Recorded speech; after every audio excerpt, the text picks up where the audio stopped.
Hello everyone. तो आज हम एक हाई बिजनेस ग्रोथ करने वाली वैल्यू फैशन सेगमेंट से बिलोंग करने वाली कंपनी के बारे में डिस्कस करेंगे। कंपनी का नाम है वी2 रिटेल। इस कंपनी के क्वार्टर 4 FY26 के रिजल्ट भी आ गए हैं एंड साथ में मैनेजमेंट की तरफ से कॉन कॉल भी हो गया है। तो आज इस कंपनी को डिटेल में हम लोग एनालिसिस करेंगे। डिटेल में एनालिसिस करने के लिए इस कंपनी के पूरे डिस्कशन हम लोग 3 से 4 पार्ट में डिवाइड करेंगे।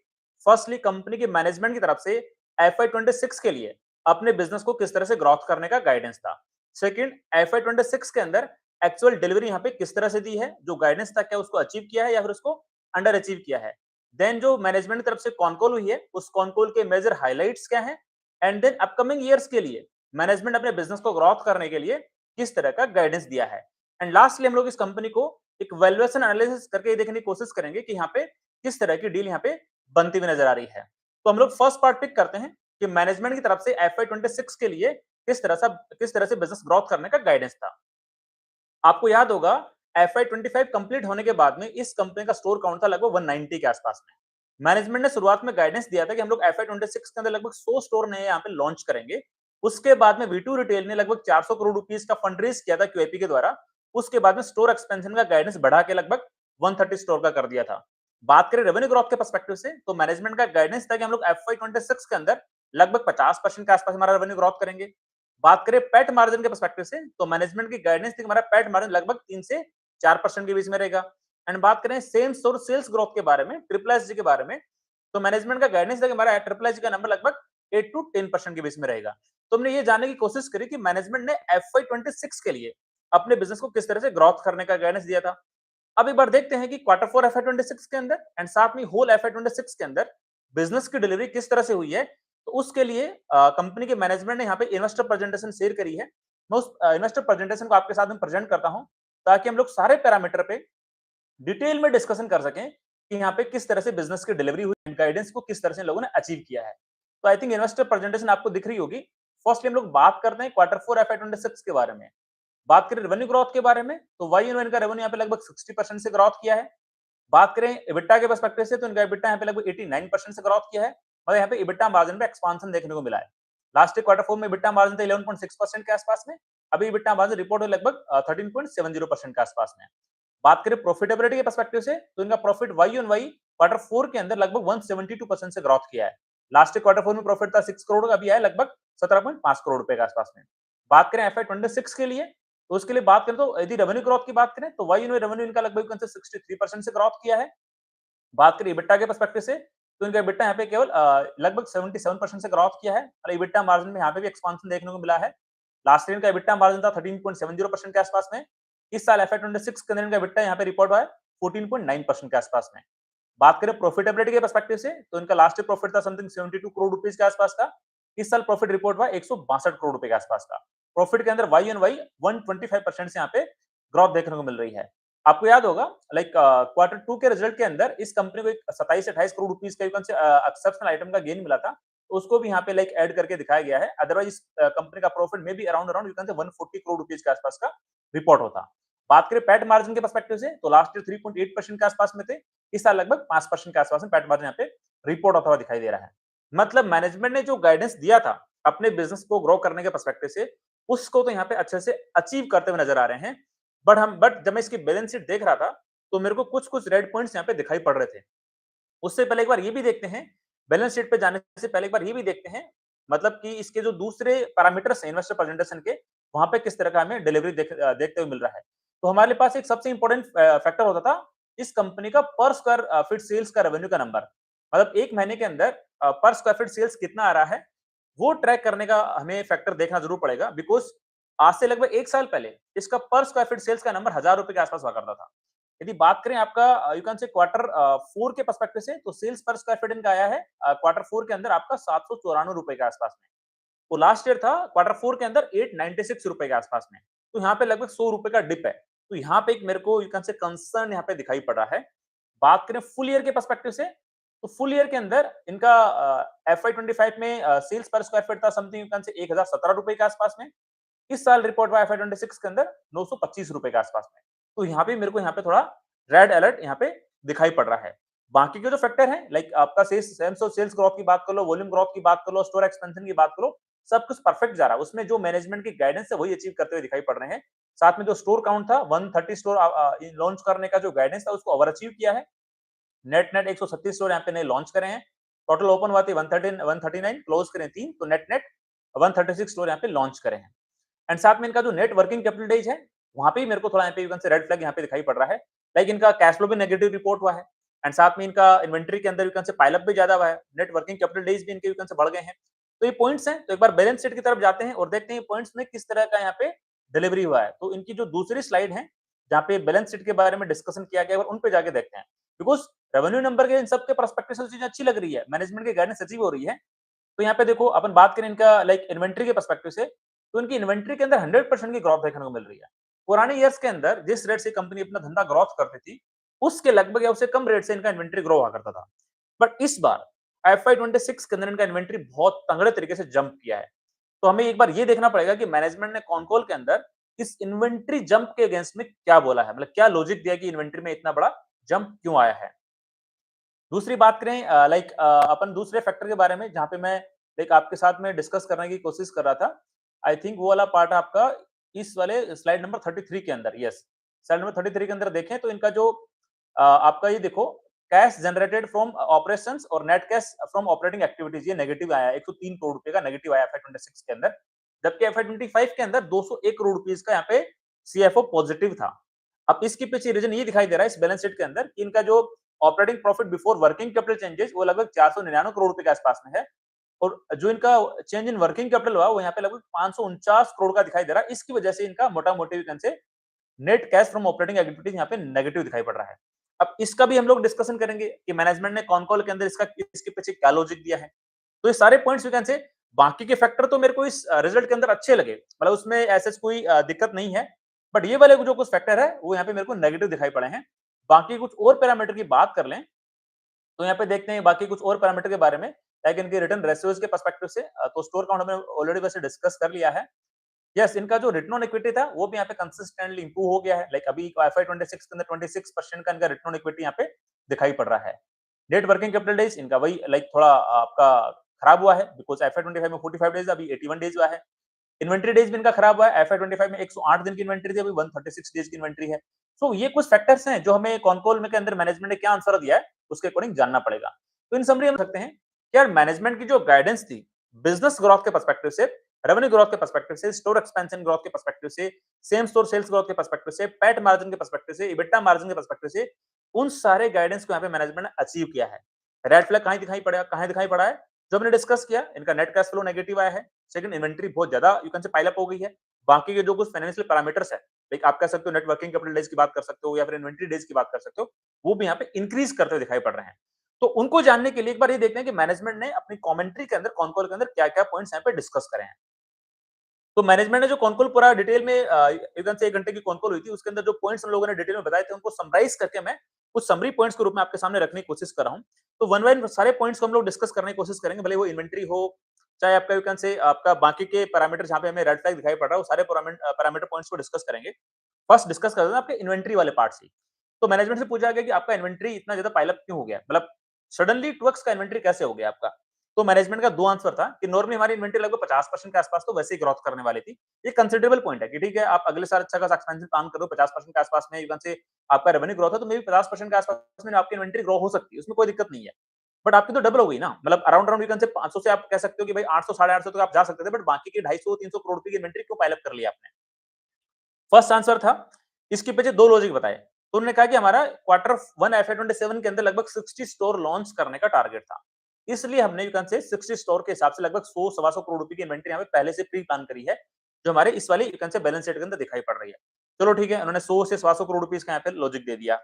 सेकंड, उन्होंने बताया कि जो अभी रिसेंट में जियोपॉलिटिकल सिचुएशन क्रिएट हुई थी, उसे रॉ मटेरियल के प्राइसेस ऊपर भागे हैं, यान इनका रॉ मटेरियल होता है, धागा, उसके प्राइसेस ऊपर जा रहे थे। तो हमने हमारे सेफ्टी स्टॉक के अंदर यहाँ पे हर एक कंपनी का सेफ्टी स्टॉक होता है कि भाई कभी कोई इमरजेंसी आ गई, कोई ऐसा इवेंट हो गया, तो हमें हमारा एक सेफ्टी स्टॉक बढ़ा के रखना पड़ेगा, ताकि हमारे स्टोर्स में इन्वेंट्री की कमी ना हो और ताकि जो कस्टमर आए उनको सारे प्रोडक्ट वहां पे टाइम पे अवेलेबल हो।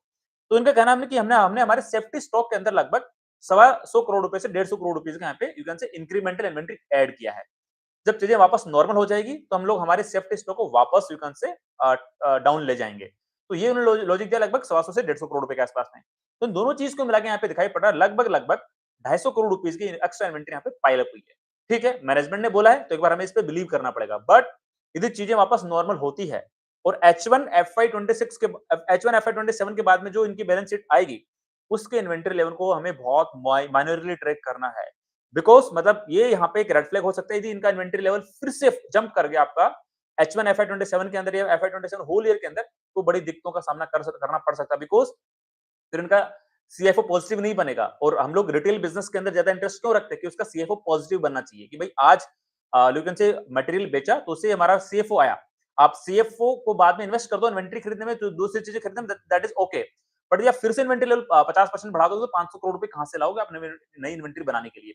वो मेरा यहाँ पे यू कैन से पॉइंट यहाँ पे रेज होता है। तो ये बात करी हमने इन्वेंटरी वाले पर्सपेक्टिव से। दूसरा फैक्टर था कि आपका सेल्स पर स्क्वायर फीट यहाँ पे क्यों गिर गया? बिकॉज आज से 1 साल पहले आपका सेल्स पर स्क्वायर फीट लगभग 1000 रुपए के ऊपर था।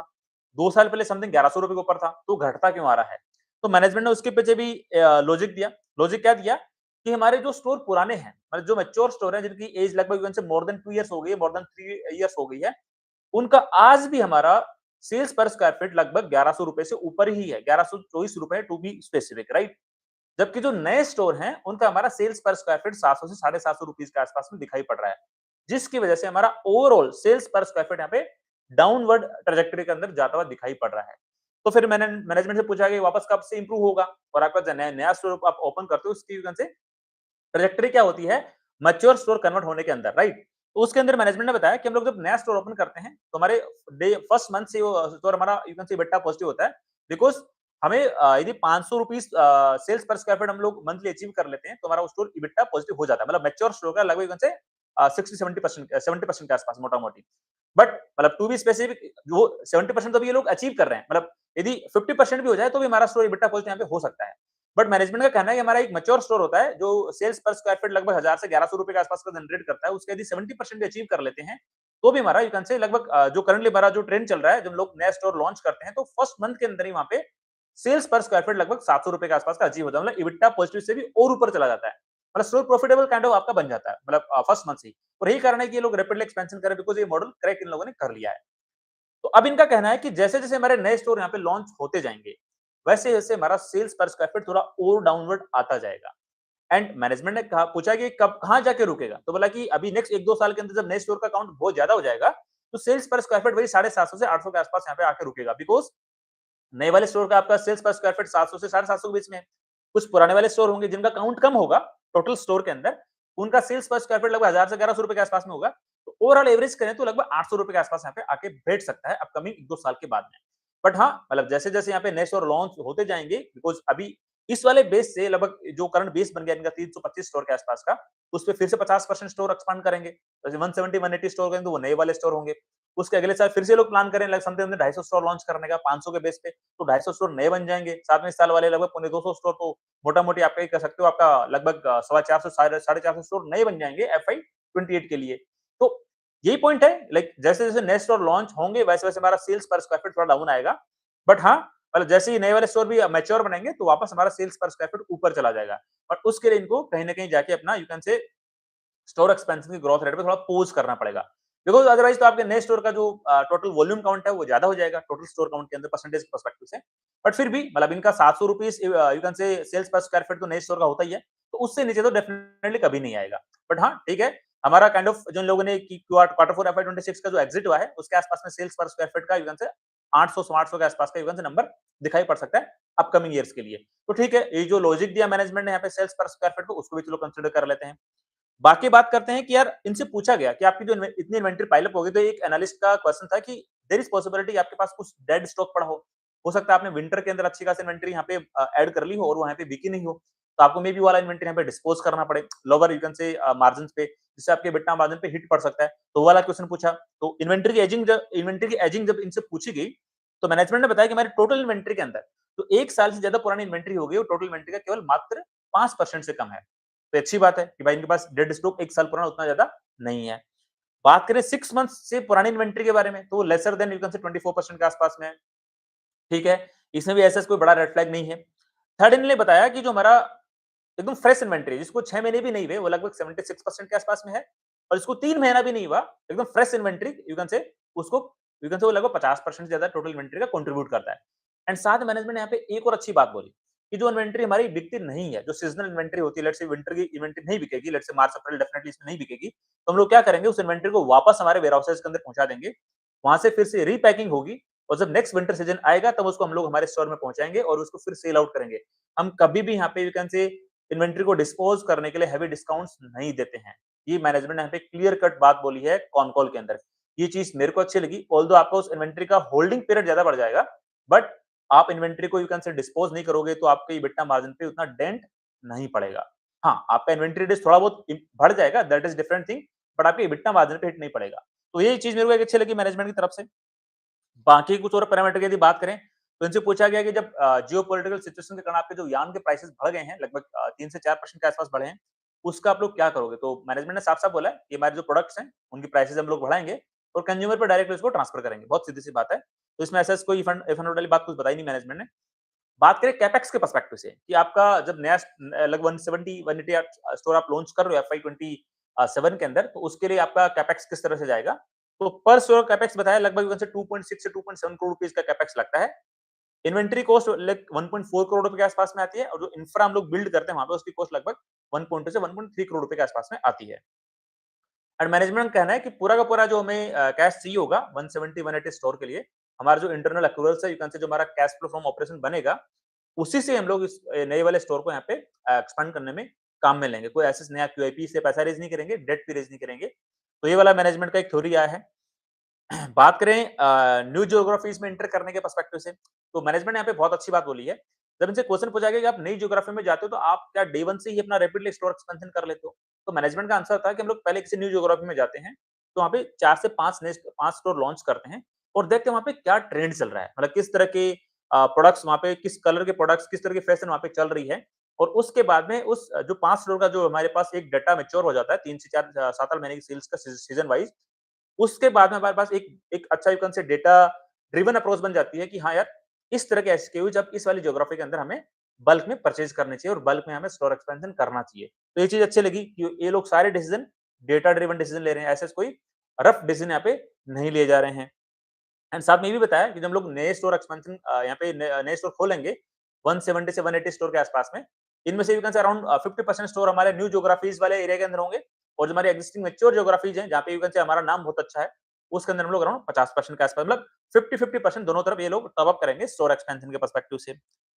इनसे पूछा गया आपका करंटली मार्केटिंग का खर्चा कितना है? तो बोलते हैं मार्केटिंग का खर्चा हम लोग करते ही नहीं है। 0.3% के आसपास में खर्चा होता है। जब स्टोर नया लॉन्च होता है, उस टाइम पे थोड़ी मार्केटिंग कर देते हैं।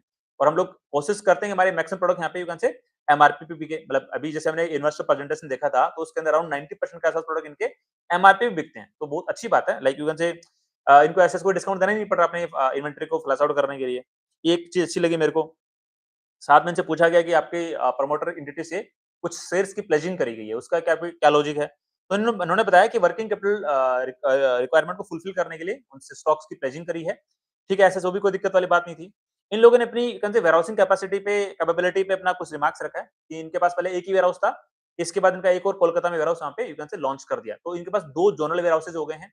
मैनेजमेंट का कहना है कि हम लोग साउथ इंडिया में जब एक्सपैंड कर रहे हैं, तो हमारा लॉजिस्टिक कॉस्ट ना बढ़े, तो हम लोग क्या कर रहे हैं, साउथ इंडिया के अंदर हमारा तीसरा जोनल वेयरहाउस ला रहे हैं और उससे हमें हेल्प मिलेगी हमारे यू कैन से स्टोर्स को फुलफिल करने के लिए। तो उनके पास 3 जोनल वेयरहाउस हो जाएंगे और करंटली इनके पास लगभग 22 हब्स हैं। मतलब जोनल वेयरहाउस से आइटम जाता है, आपका सामान जाता है हब के अंदर, हब से डिस्ट्रीब्यूट होता है आपका मल्टीपल स्टोर्स के अंदर। तो वाली यू कैन से हब एंड स्पोक मॉडल वाली स्टोरी यहाँ पे एग्जीक्यूट हो रही है। ये भी ठीक है, अच्छी बात है। लाइक साउथ इंडिया के अंदर इनका जब जोनल वेयरहाउस आ जाएगा, तो साउथ इंडिया के एक्सपेंशन के अंदर इनका यू कैन से लॉजिस्टिक कॉस्ट इतना ज्यादा नहीं खराब होगा। इनसे जब पूछा गया कि यार आपका ये बताओ, चलो ठीक है, FY26 के अंदर आपका कैश फ्लो नेगेटिव हो गया, ऑपरेशन से CFO नेगेटिव हो गया, आप FY27 का बताओ कि FY27 के अंदर आपका CFO पॉजिटिव रहेगा कि नेगेटिव रहेगा? तो उस मैनेजमेंट का कहना है कि डेफिनेटली हमारा FY27 का CFO पॉजिटिव रहेगा।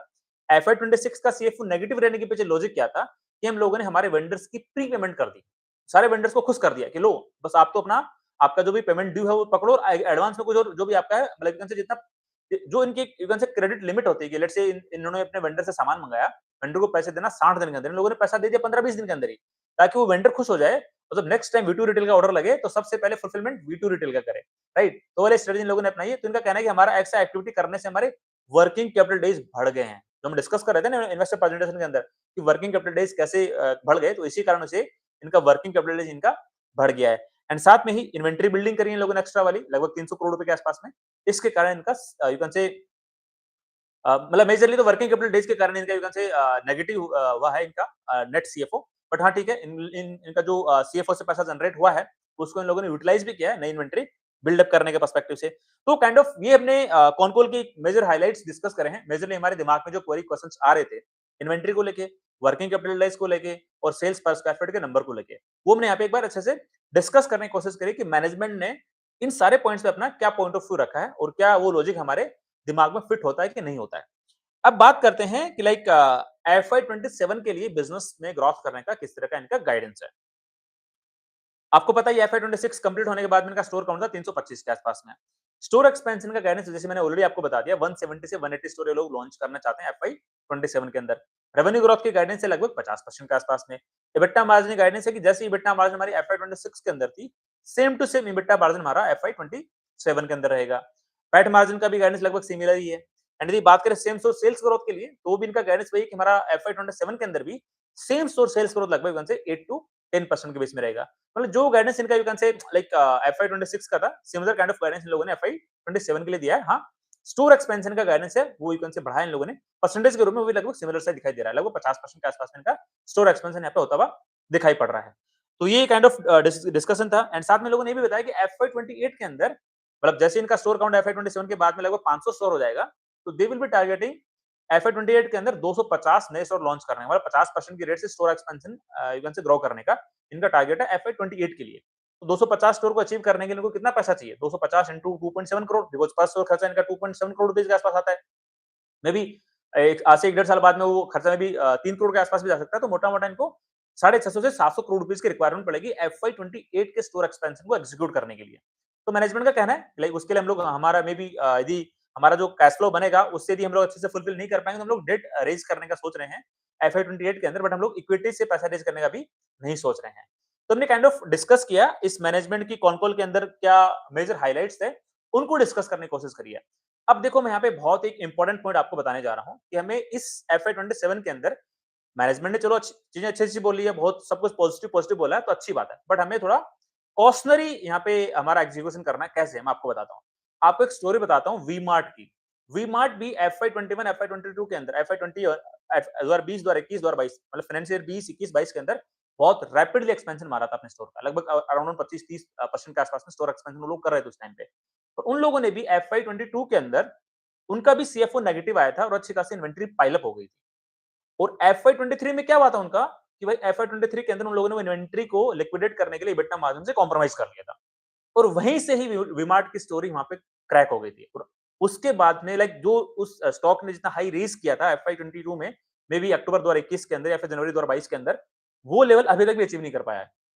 मैं क्या कहना चाहता हूँ, एफआई 27 हमें वी टू रिटेल के पर्सपेक्टिव से थोड़ा कॉशनरी वे में देखना है, हर क्वार्टर को क्लोजली ट्रैक करना है। स्पेसिफिकली इनके EBITDA मार्जिन में दिक्कत नहीं आ रही है बिकॉज़ इन्वेंटरी इन लोगों ने अच्छे खासे पाइल अप कर ली, डबल इन्वेंटरी होगी। ऑल्दो मैनेजमेंट ने अच्छे खासे लॉजिक दिए हैं हमें कन्विंस करने के लिए इन्वेस्टर सेंटीमेंट के पर्सपेक्टिव से, बट अगेन हमें तो कॉशनरी यहाँ पे एग्जीक्यूशन दिखाना है ना, बहुत ही कॉशंस के साथ चलना, बिकॉज़ यदि हम लोग प्रिकॉशंस नहीं रखेंगे तो हमारे कैपिटल के बारे में फिर दूसरा कौन सोचेगा। तो मैं ये नहीं बोल रहा कि भाई वी2 रिटेल के साथ में वही होगा जो वी-मार्ट के साथ में हुआ था लाइक 2022 के अंदर, जनवरी 2022 के बाद में मतलब एफआई 22 के बाद में, बट मैं ऐसा कुछ भी नहीं करा। बट हमें मैं बोल रहा हूँ कि यार क्या पता ऐसी स्टोरी रिपीट ना हो, तो हमें बहुत ध्यान से इस चीज को देख के चलना पड़ेगा। तो अगेन हर एक क्वार्टर के अंदर क्वार्टर 1 एफआई 27 क्वार्टर 2 एफआई 27 हर एक क्वार्टर के अंदर हमें ये देख के चलना पड़ेगा कि इनके इबिटा मार्जिन पे प्रेशर तो नहीं आ रहा ना। यदि इबिटा मार्जिन प्रेशर आ रहा है इसका मतलब मैनेजमेंट ने यहाँ पे जो इन्वेंट्री यहाँ पे बिल्ड करी है उसको लिक्विडेट करने के लिए एक्स्ट्रा डिस्काउंट्स दे रहे हैं, और एक्स्ट्रा डिस्काउंट देंगे तो इनका सेल्स पर स्क्वायर फीट भी गिरेगा। तो जिन 2-3 पॉइंट्स हमें दिक्कत थी, फर्स्ट लाइक इनका sales per square feet you can से क्यों गिर रहा है, सेकंड इन्वेंट्री क्यों बढ़ रही है। तो इन्वेंट्री को मैनेज करेंगे तो there is possibility EBITDA margin गिरेगा एंड देयर इज पॉसिबिलिटी आपका सेल्स पर स्क्वायर फीट गिरेगा। तो इन 2-3 चीजों का हमें एफआई 27 के हर एक क्वार्टर के अंदर पैनी नजर बना के रख के ध्यान रख के चलना है। बिकॉज यदि यदि इन्वेंट्री को लिक्विडेट करने के लिए ये वाली चीजें इन लोगों ने एग्जीक्यूट करी, अपना यू कैन से एबिटा मार्जिन से कॉम्प्रोमाइज किया, सेल्स पर स्क्वायर फीट से कॉम्प्रोमाइज किया, तो वी2 की स्टोरी पे फिर कोई भरोसा क्यों करेगा। मतलब आप समझ रहे हो मेरी बात। तो इस वाले एंगल से मतलब मैं ऐसा से ऐसा बिल्कुल नहीं बोल रहा कि जो वी-मार्ट की स्टोरी मैं यू कैन से रोड ब्लॉकर आया था, वो हाई इन्वेंटरी पाइल अप हो गई थी एफआई 22 के अंदर। मैं नहीं बोला कि सेम वी टू रिटेल के साथ में होगा, बट हमें थोड़ा प्रिकॉशंस के साथ चलना है एफआई 27 के अंदर वी टू रिटेल के एंगल से। बिकॉज मैनेजमेंट बारी बारी से ये वर्ड यूज कर रहा था कि यदि हमारे ऑपरेशन अच्छे चलते हैं, हमें अच्छा खासा कैश फ्लो बनता है, तो डेफिनेटली हम लोग 170 180 स्टोर्स को ओवर अचीव भी कर लेंगे। और फिर एफआई 28 के लिए भी ये बोल रहे थे कि यदि हमारा अच्छा खासा ऑपरेशन चलता है, अच्छे खासे सेफ हो बनते हैं, अच्छे खासे हमारे से लाइक एबिटा मार्जिन मेंटेन रहते हैं, अच्छा खासा सारी चीज रहते हैं, उस केस के अंदर हम लोग एफआई 28 के अंदर 250 का 250 के आसपास नए स्टोर लॉन्च करेंगे। मतलब यहाँ पे मैनेजमेंट खुद आके कॉन्कॉल के अंदर अपने पूरे आंसर्स के अंदर कंडीशनल वर्डिंग यूज कर रहा है। मतलब तो ये सब देख के लाइक मेरे को थोड़ा रियलाइज हुआ कि यार हमें प्रिकॉशंस के साथ चलना चाहिए एफआई 27 के अंदर वी2 रिटेल के पर्सपेक्टिव से। तो अगेन मतलब मेरे को ऐसा कोई दिक्कत नहीं है, यदि सारी चीजें अच्छे से फुलफिल कर देता है। लाइक इन्वेंटरी भी इनकी सपोज करो यू कैन से ज्यादा बढ़ती नहीं है एफआई 27 के अंदर, एबिटा मार्जिन में भी दिक्कत नहीं आती है, पैट मार्जिन में दिक्कत नहीं आती है, सेल्स पर स्क्वायर फीट नहीं गिरता है, तो अच्छी बात है ना यार। मतलब फिर हमें क्या दिक्कत है, हमें तो फिर यू कैन से वी2 की जो स्टोरी चल रही है उसको एंजॉय करना है। मैं आपको क्या क्या कहना चाह रहा हूँ, आई थिंक आप समझ गए होंगे। तो हमने डिस्कस किया मैनेजमेंट का कॉन्कॉल किस तरह से गया और किस तरह से हमें कॉशनरी से हमारा दिमाग वहां पे सेट करना है। अब एक बार इस कंपनी को वैल्यूएशन एनालिसिस करने वाले पर्सपेक्टिव से डिस्कस कर लेते हैं। तो वैल्यूएशन एनालिसिस के अंदर देखो इस कंपनी के करंटली मार्केट कैप कितनी है, 8,400 करोड़ रुपए के आसपास में है। इस कंपनी का एफआई 26 का रेवेन्यू कितना है, लगभग 3,060 करोड़ रुपए के आसपास में है। मैनेजमेंट की गाइडेंस क्या है एफआई 27 के लिए, समथिंग 50% से रेवेन्यू ग्रोथ करने का है। तो आप ये देखो यदि 50% रेवेन्यू ग्रोथ करते हैं तो मैनेजमेंट का ये कहना था कि जिस तरह से हमारा टॉप लाइन ग्रोथ होगा उसके इक्विवेलेंट या उससे बेटर हमारा यू कैन से बॉटम लाइन ग्रोथ कर सकता है। तो इनका यदि वो एक्सेप्शनल आइटम नहीं होता, आई थिंक क्वार्टर 2 में था, आई थिंक 27 करोड़ रुपए का, वो नहीं होता तो इनका एवरेज प्रॉफिट बनता 140 करोड़ रुपए के आसपास में एफआई 26 का। तो यदि इनका let's say 50% profit growth rate grow करता है तो मे बी इनका टेंटेटिवली प्रॉफिट आ सकता है 230 240 करोड़ रुपए के आसपास में एफआई 27 के अंदर। उसके अकॉर्डिंग जो 230 240 करोड़ रुपए का जो फॉरवर्ड पैट बनेगा उसके अकॉर्डिंग इस कंपनी का फॉरवर्ड पी रेशियो कितना होगा, उसके लिए कंपनी की जो मार्केट कैप है उसके अंदर यू कैन से 230 40 करोड़ रुपए के प्रॉफिट का डिवाइड करना पड़ेगा। तो इनका फॉरवर्ड पी रेशियो निकल गया लगभग 35 से 40 के बीच में। बिजनेस की ग्रोथ रेट कितनी एक्सपेक्टेड है एफआई 27 के अंदर, लगभग 50% के आसपास में। तो इस कंपनी का फॉरवर्ड पैग रेशियो कितना आएगा, तो इसके लिए फॉरवर्ड पी रेशियो के अंदर बिजनेस ग्रोथ का डिवाइड करना पड़ेगा। फॉरवर्ड पी रेशियो आपका लगभग 35 से 40 के बीच में और बिजनेस ग्रोथ है लगभग 50% के आसपास में, तो आपका फॉरवर्ड पैग बनता है 0.7 से 0.8 के बीच में। अगेन कंडीशनल, ये 0.7 0.8 का फॉरवर्ड पैग रेशियो तभी लॉजिकल बनता है जब ये लोग अपना रेवेन्यू भी 50% से ग्रोथ कराएं, एबिटा मार्जिन को भी मेंटेन करके चलें और पैट मार्जिन को भी मेंटेन करके चलें। उस वाले केस के अंदर इसका फॉरवर्ड पैग रेशियो 0.7 0.8 बनेगा। यदि इन लोगों ने रेवेन्यू ग्रोथ को अचीव करने के लिए इन्वेंटरी को से वापस मैनेज करने के लिए एबिटा मार्जिन से कॉम्प्रोमाइज कर लिया तो डेफिनेटली आपका पैट मार्जिन गिरेगा, और जब आपका पैट मार्जिन गिरेगा तो ये जो कैलकुलेशन हमने करी है वैल्यूएशन एनालिसिस वाली, वो कैलकुलेशन फेल हो जाएगी। राइट, तो जो मैंने आपको भी प्रिकॉशनरी एंगल रखने को जो मैंने यहाँ पे आपको थॉट प्रोसेस दिया है उसका ध्यान रख के हमें चलना है वी टू रिटेल के लिए, स्पेसिफिकली एफआई 27 के अंदर। राइट, तो ये काइंड ऑफ मैंने वी2 रिटेल के पर्सपेक्टिव से, वी2 रिटेल के एंगल से मेरा पॉइंट ऑफ व्यू यहाँ पे रखने की कोशिश करी है, मेरा पर्सपेक्टिव देने की कोशिश करी है। ये मेरी तरफ से कोई स्टॉक रिकमेंडेशन बिल्कुल भी नहीं है। आप लोग अपनी खुद की रिसर्च करना, खुद का एनालिसिस करना एंड जो आपके इन्वेस्टमेंट एडवाइजर हैं उनसे डिस्कस करके डिसाइड करना कि आपको इस कंपनी को अपनी वॉच लिस्ट का पार्ट बनाना है या फिर पार्ट नहीं बनाना है। बिकॉज मैं बारी-बारी से आप लोगों को बोलता रहता हूँ कि I am not a SEBI registered research analyst, I am not a SEBI registered investment advisor, so I am not authorized to give any stock recommendations. मेरा बस केवल इतना ही टारगेट होता है, इतना ही इंटेंट होता है कि मैं आप लोगों को इतना सिखा दूं, इतना समझा दूं कि आप लोग भी एज ए ग्रोथ इन्वेस्टर बन के अपने पोर्टफोलियो के डिसीजन इंडिपेंडेंटली खुद से ले सकें।